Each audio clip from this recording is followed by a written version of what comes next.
आज की इस वीडियो में हम बात करेंगे domestic product at market price and domestic product at factor cost के बारे में। डोमेस्टिक प्रोडक्ट से हमारा मतलब होगा यहाँ पर जीडीपी से।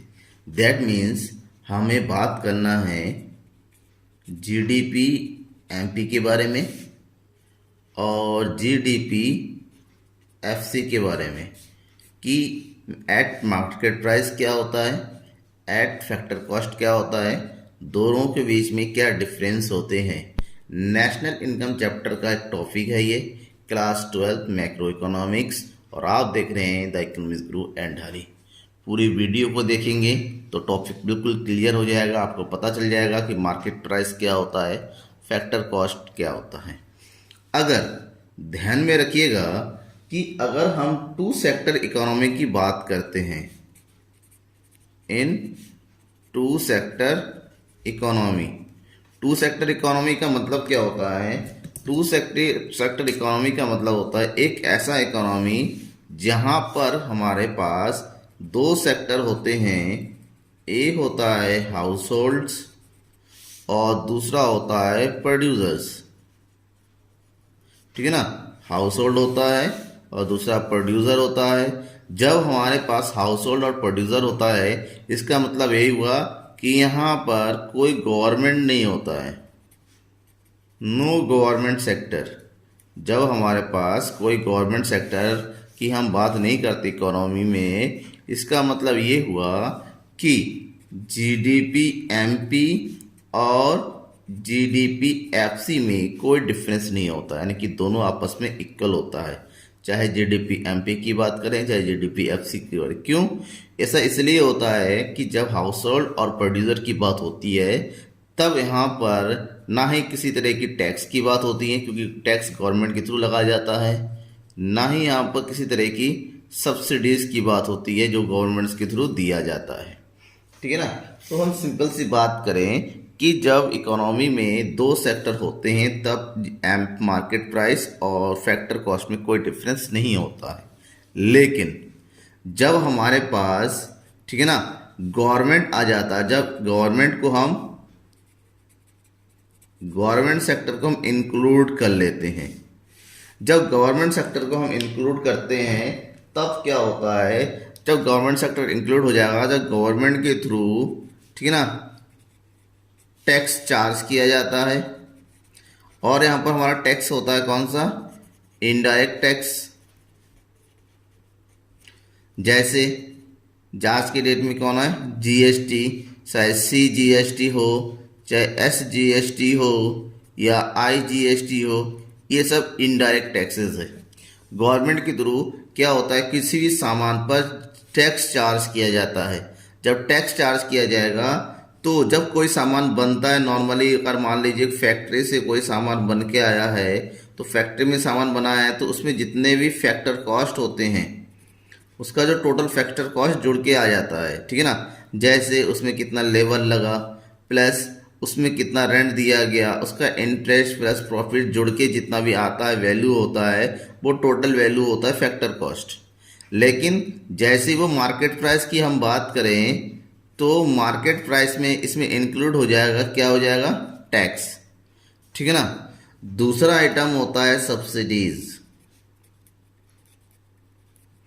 सब्सिडीज जो होता है गवर्नमेंट के थ्रू आम पब्लिक को या फिर प्रोड्यूसर को क्या किया जाता है? प्रोवाइड किया जाता है। ठीक है ना, तो सब्सिडी जब प्रोवाइड किया जाता है, जिस तरीके से मार्केट प्राइस फैक्टर कॉस्ट में क्या हो जाता है? ऐड हो जाता है, यहाँ पर ऐड हो जाएगा। सब्सिडीज क्या करेगा? ऐड नहीं होगा, ये सब्ट्रैक्ट होता है। ठीक है ना, यानी कि ये प्राइस को क्या करता है? लो करता है। जबकि जब फैक्टर कॉस्ट में हम टैक्स की बात करें तो ये प्राइस को क्या करता है? हाई करता है।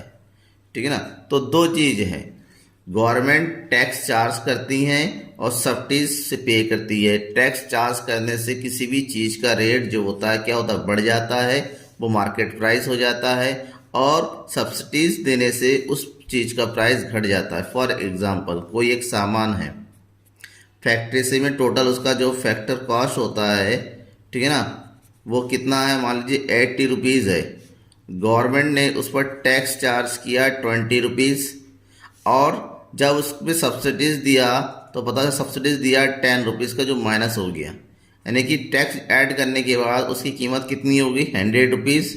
सब्सिडीज देने के बाद उसकी कीमत कितनी होगी मार्केट में 90 रुपीज़। ठीक है ना, तो ये हो गया टोटल। अब इस चीज़ को अगर हम इक्वेशन के थ्रू समझें, कि एक बेटर इक्वेशन के थ्रू समझें कि किस तरह से निकालेंगे, तो ध्यान में रखिएगा कि सबसे पहले क्या होता है, जीडीपी, किसी कोई भी चीज़ की वैल्यू हम लेते हैं वो जीडीपी एट मार्केट प्राइस लेते हैं, उनकी टैक्स इंक्लूड कर लेंगे। जीडीपी एट मार्केट प्राइस का मतलब क्या होता है, इसका मतलब होता है total value of all final goods and services that produced within an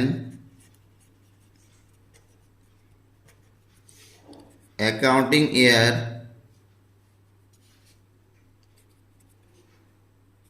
in the territory of the country। ठीक है ना, टोटल वैल्यू, और यहाँ पर जब टोटल वैल्यू होता है टोटल मार्केट वैल्यू हो जाता है। कौन सा होता है, टोटल मार्केट वैल्यू होता है किसी फाइनल गुड्स का, तो जीडीपी हो गया। अब हम जीडीपी की अगर बात करें, यहाँ पर क्या होता है जीडीपी, अगर इसके थ्रू हमें क्या निकालना है, जीडीपी एफसी निकालना है, तो जीडीपी एफसी निकालने के लिए हमें क्या करना पड़ेगा, जीडीपी एमपी में हम ऐड कर देंगे, ठीक है ना, सॉरी हम लेस कर देंगे नेट इनडायरेक्ट टैक्सेस को। नेट इनडायरेक्ट टैक्सेस को हम लेस कर देते हैं। और बात ये आती है कि यहाँ पर जो वर्ड आया है नेट इनडायरेक्ट टैक्स, ये क्या चीज़ है, नेट इनडायरेक्ट टैक्स का मतलब होता है यहाँ पर कि जितने भी इनडायरेक्ट टैक्सेस हैं उसमें से हम माइनस कर देते हैं किसको, सब्सिडीज को। ठीक है ना, तब जाके उसी का उल्टा, अगर हमारे पास जीडीपी एमपी निकालना है और जीडीपी एफसी दिया हुआ है, तो उसमें ऐड कर देंगे नेट इनडायरेक्ट टैक्स को। ठीक है ना, ये बेसिक दोनों के बीच में डिफरेंस होता है टैक्स का और सब्सिडीज का। Thank you.